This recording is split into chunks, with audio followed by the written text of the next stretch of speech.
సచివాలయం 40 లక్షలతోటి, health centre 17.5 లక్షలతోటి, అదే రకంగా ఇక్కడ మినరల్ వాటర్ ప్లాంట్ ఏర్పాటు చేశాం, గ్రావెల్ రోడ్లు కూడా ఏర్పాటు చేశాం.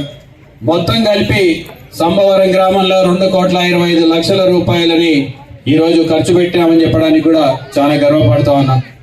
మరి ఎందుకు మీకు ఇవన్నీ ముందు చెప్పాల్సి వస్తుందంటే, మనం అధికారం చేపట్టిన తర్వాత జగనన్న ప్రభుత్వంలో సంక్షేమ పథకాలు ఇస్తున్నాం అనే విషయం అందరికీ తెలుసు.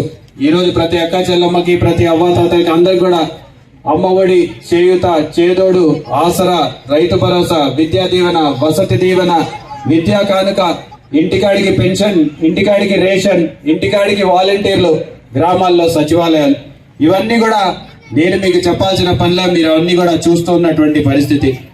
మరి గతంలో చంద్రబాబు నాయుడు గారి హయాంలో మీకు ఇవన్నీ కూడా ఉన్నాయా అనేది ఒకసారి ఆలోచించమని చెప్పేసి కోరుతున్నా.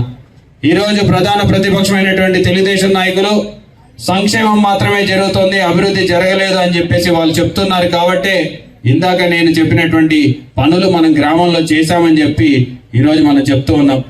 మరి గతంలో కానీ ఈ రోజు కానీ తెలుగుదేశం నాయకులు పర్యటించినప్పుడు ఎప్పుడైనా సరే మీ గ్రామానికి ఎన్ని పనులు చేశామో అని చెప్పేసి ఎక్కడైనా చెప్పుకోగలుగుతున్నారా? లేకపోతే చంద్రబాబు నాయుడు అయినా సరే 14 సంవత్సరాల పాటు ఆయన చేసిన పనులని చెప్పుకొని, లేకపోతే నేను ఇంత అభివృద్ధి చేసినా, ఇంత సంక్షేమం చేసినానని చెప్పుకునేటువంటి పరిస్థితిలో ఈరోజు చంద్రబాబు నాయుడు గారు ఉన్నారా?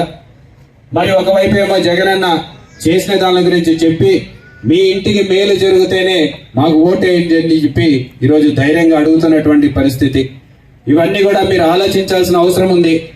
ఎందుకంటే ఎన్నికల సమయంలో మాయ మాటలు చెప్పి మభ్యపెట్టే మాటలు చెప్పడానికి తెలుగుదేశం నాయకులు ఈరోజు మీ ముందుకు వస్తా ఉన్నారు. మరి జగనన్న మోసపూరితమైన హామీలు ఇవ్వడనే విషయం మీరు చూశారు.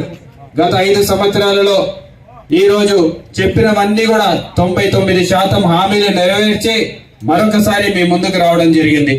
మరి చంద్రబాబు నాయుడు గారేమో అసాధ్యమైన హామీలన్నీ కూడా, జగనన్న ఏం చేశాడో, జగనన్న అమ్మఒడి పెడితే అదే దాన్ని తల్లికి వందనం అని చెప్పి పేరు మార్చి నేను జగనన్న కంటే ఎక్కువ ఇస్తానని చెప్తా ఉన్నాడు. జగనన్న రైతు భరోసా పెడితే అదే పథకాన్ని తీసి అన్నదాత సుఖీభావ అని చెప్పి నేను జగనన్న కంటే ఎక్కువ ఇస్తానని చెప్పి మాట్లాడుతాను. మరోవైపు ఏమో రైతులకి రుణమాఫీ చేస్తానని చెప్పి గతంలో మోసం చేశాడు. అక్క చెల్లెమ్మలకి రుణమాఫీ చేస్తానని చెప్పి మోసం చేశాడు. ఈ రోజు సాధ్యం కాని హామీలన్నీ కూడా ఇస్తూ ప్రజల్ని మళ్ళీ ఒకసారి మోసం చేయడానికి ప్రయత్నం చేస్తా ఉన్నాడు. మీరు ఒకటే ఆలోచించండి, చంద్రబాబు నాయుడు గారు ఆఖరి ఎలక్షన్ అని చెప్తా ఉన్నారు. ఆఖరి ఎలక్షన్ అంటే దాని అర్థం మరొకసారి మిమ్మల్ని ఓట్లు అడగాల్సిన అవసరం లేదు నాకు అని చెప్పేసి చెప్పకనే చెప్తా ఉన్నాడు.